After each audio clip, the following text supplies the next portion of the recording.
ரெட்டியார்பாளையம் பகுதியில் சாலையோரத்தில் நின்றிருந்த பெண்ணிடம் 3 சவரன் தங்கச் சங்கிலி பறிக்கப்பட்டிருக்கிறது. இது தொடர்பான சிசிடிவி காட்சி தற்போது வெளியாகியிருக்கிறது. இதனை நாம் உடனுக்குடன் நேரலையில் பார்த்து வருகிறோம். இருசக்கர வாகனத்தில் வந்த பெண்ணிடம் தங்கச் சங்கிலி பறித்து சென்ற நபர்களின் சிசிடிவி காட்சி தற்போது வெளியாகியிருக்கிறது.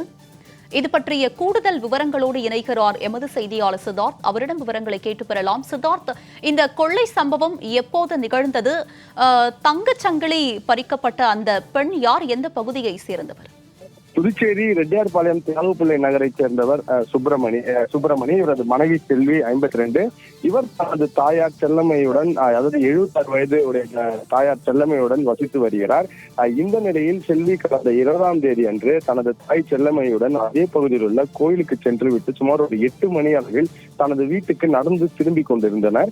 அப்போது இருசக்கர வாகனத்தில் வந்த 2 மர்ம நபர்கள் மூநாட்டின் கழுத்தில் இந்த தங்கச் செயினை பறித்து சென்றனர். இதில் அதிர்ச்சி அடைந்த இருவரும் இது தொடர்பாக ரெட்டியார்பாளையம் காவல் நிலையத்தை புகார் அளித்தனர். அவர்கள் அளித்த புகாரின் பேரில் போலீசார் வழக்கு பதிவு செய்து அப்பகுதியில் பொருத்தப்பட்டிருந்த கண்காணிப்பு கேமரா காட்சிகளை ஆய்வு செய்தனர்.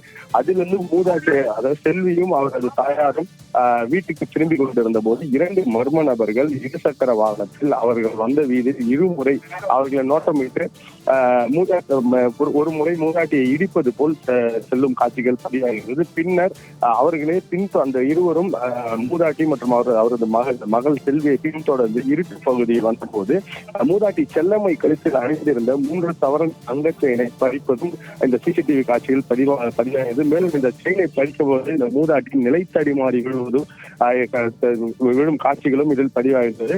மேலும் இதே நபர்கள் தன்வந்திரி நகர் காவல் நிலைய சரகத்துக்கு உட்பட்ட 4 இடங்கள், அதாவது 5 இடங்களில் இந்த செயின் பறிப்பு ஒரே நாளில் புதுச்சேரியில் நடைபெற்றிருந்தது. இது தொடர்பாக வழக்கும் பதியப்பட்டுள்ளது. மேலும் இந்த செயின் பறிப்பில் ஈடுபட்ட மர்ம நபர்கள் யாரும் என்பது குறித்து போலீசார் தொடர் விசாரணை நடத்தி அவர்களை தேடி வருகின்றனர். ஏன்னா இருட்டு பகுதி என்பதால் அவர்களுக்கான சரியான அடையாளம் தெரியவில்லை.